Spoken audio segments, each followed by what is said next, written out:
వరదలు వస్తే కార్పెట్ మీద బాపట్లో కార్పెట్ మీద తిరిగాడు, హెలికాప్టర్లో ఊరికేలా విహారయాత్ర చేశాడు. ఎప్పుడైనా తిరిగాను ప్రజల మధ్యకి వచ్చి ఆ రిలీఫ్ ఇవ్వడానికి కూడా ఆయన కోసం ఒక స్పెషల్ డయాస్ తయారు చేస్తారు. అవన్నీ మర్చిపోతాం అనుకున్నారు జగన్మోహన్ రెడ్డి గారు.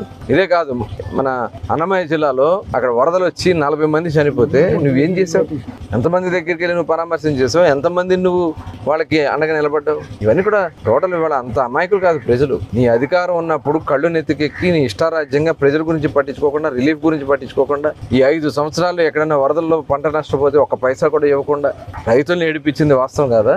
ఇవాళ ముఖ్యమంత్రిగా ఈ దేశంలోనే కాదు ప్రపంచంలో ఏ రాజకీయ నాయకుడు ఇల్లు వదిలిపెట్టొచ్చి సాధారణ స్థితి వచ్చే వరకు, గతంలో మనం చూసాం హుద్హుద్ తుఫానికి విశాఖపట్నంలో ఏ రకంగా పనిచేశారో, తిత్లీ తుఫాన్ వస్తే శ్రీకాకుళంలో ఏ రకంగా పనిచేశారో, ఇవాళ మరి గోదావరి జిల్లాలో తుఫాన్లు వస్తే ఏ రకంగా ఆ రోజు పనిచేశారో, మరి ఈ రోజు కృష్ణకు వచ్చినటువంటి ఏదైతే విజయవాడలో వచ్చినటువంటి